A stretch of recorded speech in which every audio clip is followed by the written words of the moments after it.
Hi everyone, thanks for inviting me to talk. I'm going to be talking about monitoring terrestrial invertebrates on braided rivers. Braided river health and ecological values can be indicated in invertebrate communities. So invertebrates are really sensitive to stuff that's going on in their environment, and there's a lot of them, and they fill up a lot of ecological niches. So you can tell things about a river's health by monitoring invertebrates. Invertebrates can also indicate potential impacts on river health. So if you're, for example, dredging gravel, you can sometimes see those impacts in invertebrate populations, or if there's a flood, they can pick it up. You can kind of see how the ecosystem is responding to these events. And invertebrates also support bird, fish, and lizard populations. So if there are healthy invertebrate populations, that kind of enables bird, fish, and lizard populations to also be healthy. Invertebrates are also cool by themselves in their own right, but not everyone really agrees with that. So Wildlands has published 2 reports to kind of help us develop a standard towards monitoring invertebrates, because previously there wasn't really any guidelines around it. The first one is standard protocols for terrestrial invertebrates in general, and then there's this second one, which is just specifically for braided rivers. So I am an invertebrate ecologist, but I've been told that these are birds. And that different birds have different feeding habits. So there's like the dotterels that sort of plod around and fish stuff out of the vegetation, and they tend to go for kind of squeezing insects and crawling insects, like fly larvae, beetles, and true bugs. And then the riverbed with its mad beak, helping it to fish stuff from under rocks and between rocks. And then there's stilts that sort of walk around, and I used to think that they were blowing bubbles through their nose, but they're actually feeding. They find aquatic invertebrates, which we're not actually really interested in, because this talks about terrestrial invertebrates. Aquatic invertebrates, freshwater invertebrates, have got their own monitoring standards already, so I'm not going to go into those. But basically, I guess the take-home message from this slide is that a diversity of invertebrates promotes a diversity of birds. And the same with abundance. Because we've got different birds that feed in different ways, they eat different invertebrates. And you can kind of, if you're not really a bug person, you can kind of categorize the invertebrates into like the flyers, the squeezers. These are the squeezers. These are the crawlers, and kind of categorize them that way to figure out who's eating what. So if we're going to be monitoring invertebrates, we need a program that's informed by scientific research. So we need to figure out what groups are best monitored using what methods. We also need it to be cost effective and practical. Otherwise, nobody's ever going to do it. And it needs to be able to be implemented by non-experts, people in community groups, and volunteers, as well as experts. And monitoring programs need to not be like pushing a massive boulder up a hill in hell. They need to be about, they need to be not collecting huge amounts of unhelpful data, or rely on unmanageable bulky equipment that you've got to track out into rivers. And we also need to make sure that we're not harming these fragile ecosystems. So you don't want to be killing all the Tekapo groundwater. Historically, entomology has been about just kill everything and create a huge data bank, and then sit on it and don't really do anything about it. It's probably overly critical. Killing stuff definitely is necessary sometimes, probably most of the time, but not every time. And we don't want to be killing stuff if we don't have to. So where possible, got to do live capture. Okay, you know that sometimes black-billed gulls look like juvenile red-billed gulls. We have the same problem in entomology. All these beetles are different species. I call them LBJs. And so invertebrates can be really hard to deal with because you get large quantities of hugely diverse samples with lots of species. There are a lot of undescribed species.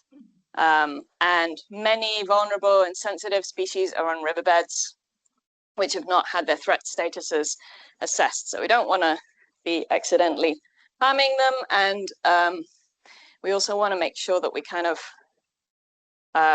we capture that if we're interested in like the endangered species and stuff. We can overcome some of these difficulties using subsampling. So out of your big sample of invertebrates that you take, you pick some of them out that you're going to identify. Randomly pick them out so that you can identify them. We can use indicator taxa, so we can say, okay, well, that type of invertebrate I know only lives where there's really good quality herb field vegetation. So then if you catch loads of those invertebrates, you know that you've got good habitat for those invertebrates. You can also use morphospecies. So instead of saying, this is Megadromus antarcticus and this is Macadamia greenii, you can instead say this is species 1 and this is species 2. And that way you can kind of capture some diversity, but there are disadvantages, major drawbacks with that approach. But I kind of feel like it's better that people are out there collecting and processing the data and getting some useful data, even if it's not perfect. And a lot of the time with entomology, we go for good enough, not perfect. So morphospecies is definitely something that you can kind of use if you can't identify everything down to species, which, let's face it, most of the time you can't. And also, you've probably already realized I'm a fan of live capturing invertebrates and taking photographs of them and letting them go so that you're not killing them. That too has its limitations because some invertebrates you can only identify down to species if you dissect out their genitalia, which is really, really hard if you're going to try and keep it alive.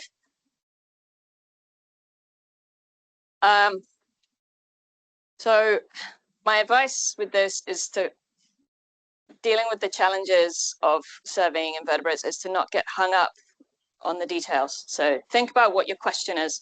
What's actually really important data that you need to collect? If you are only interested in bird food, you might even just need to know about how many squeezers you've got, how many flyers you've got, how many swimmers you've got, as opposed to knowing exactly how many species you've got, for example. So the monitoring methods that we've decided to go forward with Braided Rivers are malaise traps, which catch flying insects, so stuff that the black-fronted terns would go after. Unfortunately, these tend to kill a lot of flying insects, so we have kind of gone with a snapshot method of using them for short periods of time. If you put a malaise trap out for longer than a week, and sometimes even longer than a day, you'll get so many flying insects. And they also, if you have one species of, say, for example, crane fly that is emerging at one particular time, and that happens to be when you've got your malaise trap out, you're going to get loads of that crane fly. And then if you put it out, the following week, you might not get any of them at all, because sometimes flying insect populations can be a bit like that, where they just have this boom and bust. It doesn't mean that crane fly's gone extinct. It's just an illustration of the temporal issues with using malaise traps. Pitfall traps, pretty good staple of invertebrate sampling. You can use live capture ones if you drill holes in the bottom. And light traps, which are for moths. So it would be really ideal if we could survey the entire river, but it's not really feasible. So instead, we select 200-meter long reaches, aiming for roughly 12 to 15 per river for the Braided Rivers in Canterbury. And the reaches should be representative of river habitats. For each reach, we want to be selecting 5 sample sites, about 100, well, at least 100 meters apart. And we want to use stratified semi-random selection to select these sites. So if half of your sample site, if half of your reach is covered in gorse, then you want to make sure that half of your sample sites are in gorse as well. At each of your sample sites, put 5 pitfall traps covered with a lid. Then do 1 100-meter transect, 1 Malaise trap, and 1 light trap. Make sure that the Malaise traps and light traps are not within sight of each other, because otherwise you end up with some poor insects in the middle going, which one do I go to? I don't know. And they'll go back and forth for ages. On survey day 1, so if we're starting on the week, if we're running the surveys over the week, that would be Monday. You try and arrange good weather. Most of the time, well, no, pretty much all the time, warmth is what you want. If you are more interested in basking insects like grasshoppers and butterflies, then you want sunny weather. For all other insects, you want high humidity, pretty much. That's good general guidelines. Warm, sunny, high humidity. If you can get a warm, sunny day, the day after rainfall, that's like the invertebrate pièce de résistance. Set up and run your walkthrough transects. Set your pitfall and Malaise traps, and set up and run your light traps. So that's what you do on day 1. Day 2 would be Tuesday. And on day 2, you run your walkthrough transects once, and you collect your light traps. And what you can do when you collect your light traps is you can just take photos of each of these moths, because you can't identify every moth from a photo.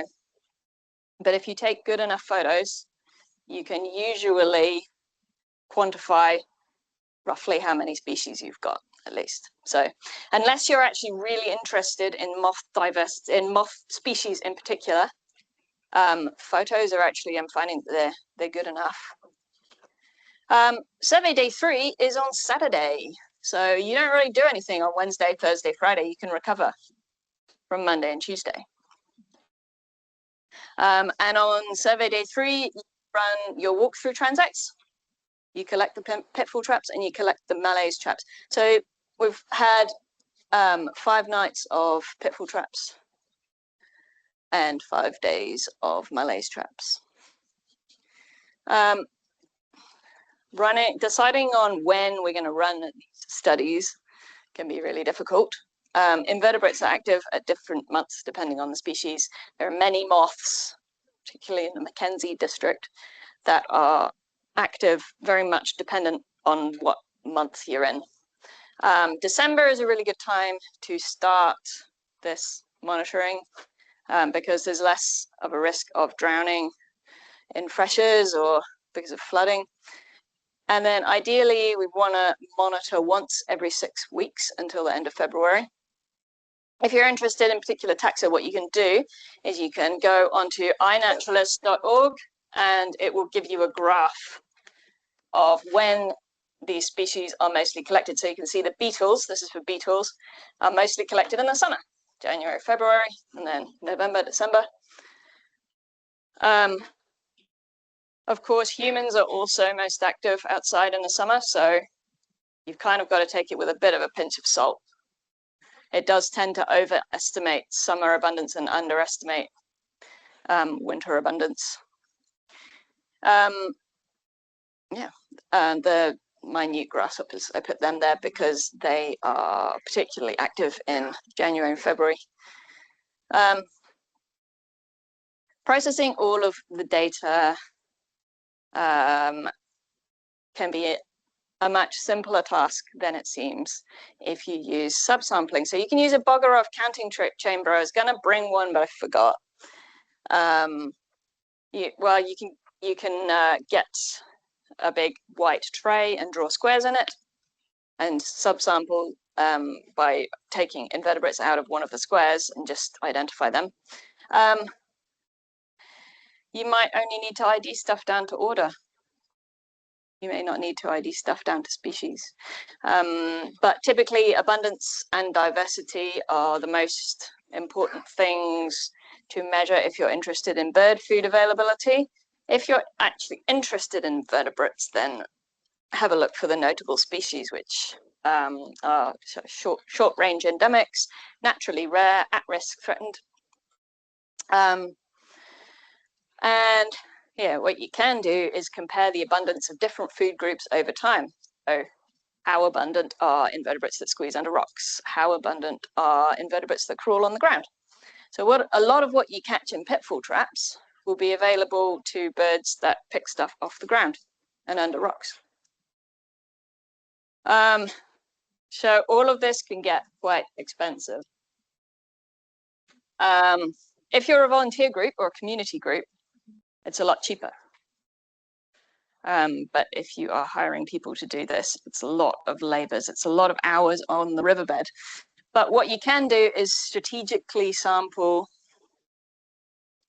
depending on the season, depending on what your question is. You can kind of limit your sampling to one particular time, month or week. You can pick indicator taxa to answer your question. So if you're interested in dotterel food, you can just say, okay, I only want to know how many flies there are, because dotterels really like fly larvae, apparently. And you can pick specific habitat types to sample, so you're not sampling the whole reach. With the Malaise trap and the pitfall traps, you can reduce the amount of time that you actually have to keep going out and checking them. If you switch to kill pitfall traps, and you just reduce the amount of time you have your Malaise trap out. So if your Malaise trap is giving you heaps of data, which they usually do, you can just leave that out for one day. I would very much recommend against switching to kill pitfall traps, especially if there's any protected or at-risk or threatened species in your area. So this work was made possible because of ECAN. Thank you very much, ECAN, Phil Grove and Helen Greenett. A bunch of people from the Entomological Society of New Zealand helped me with this by basically giving their ideas and reading what I'd written. And there's also the Wildlands team. Thank you very much for listening.